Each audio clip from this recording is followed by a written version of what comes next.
Question है long straight wire carrying a current and produce a magnetic field this at a perpendicular distance of 5 cm from the wire. An electron situated at 5 cm from the wire moves with a velocity of 10 के बाद 7 towards the wire.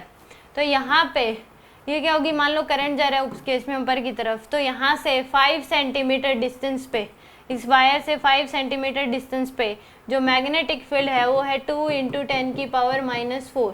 अगर इसमें देखें magnetic field जो होगी वो क्या होगी आपके पास अंदर की तरफ होगी, मैग्नेटिक फील्ड क्या होगी आपके पास अंदर की तरफ। तो करंट की तरफ ऐसे अंगूठा करो और घुमा दो, यानी कि मैग्नेटिक फील्ड ऐसे होंगी सर्कुलर, तो यहाँ पे अंदर की तरफ मैग्नेटिक फील्ड होगी। अब यहाँ पे एक जो इलेक्ट्रॉन है वो क्या कर रहा है, इस डायरेक्शन में मूव कर रहा है 10⁻7 मीटर पर सेकेंड की स्पीड से।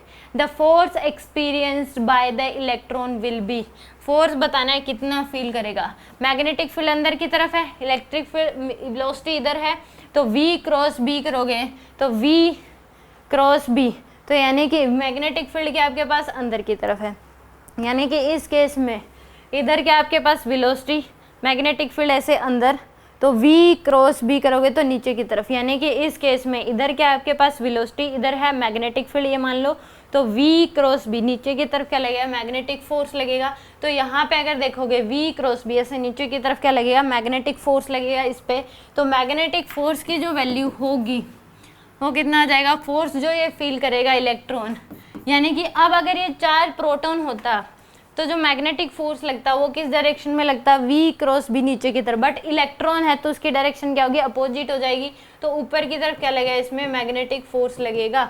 यानी कि अगर प्रोटॉन होगा तो v क्रॉस b की डायरेक्शन में उस पर फोर्स लगेगा, इलेक्ट्रॉन है तो v क्रॉस b की जो डायरेक्शन होगी उसके अपोजिट में। तो यहाँ पे Fm की जो वैल्यू होगी वो क्या हो जाएगी, एंगल दोनों के बीच 90 डिग्री है, ये होता है q इंटू में v क्रॉस b के बराबर, तो q इंटू में QVB साइन थीटा। तो यहाँ पे एंगल जो है इन दोनों के बीच वो कितना है 90 डिग्री, थीटा की वैल्यू क्या है 90 डिग्री। तो आपके पास मैग्नेटिक फोर्स की जो वैल्यू है वो आ जाएगी QVB के बराबर, Fm की जो वैल्यू कितनी आ जाएगी, QVB साइन 91 होता है। तो यहाँ पे Q की वैल्यू है 1.6 इंटू 10⁻⁻19, V की जो वैल्यू है वो दे रखी है 10⁻7 इंटू B की वैल्यू है 2 इंटू 10⁻⁻4।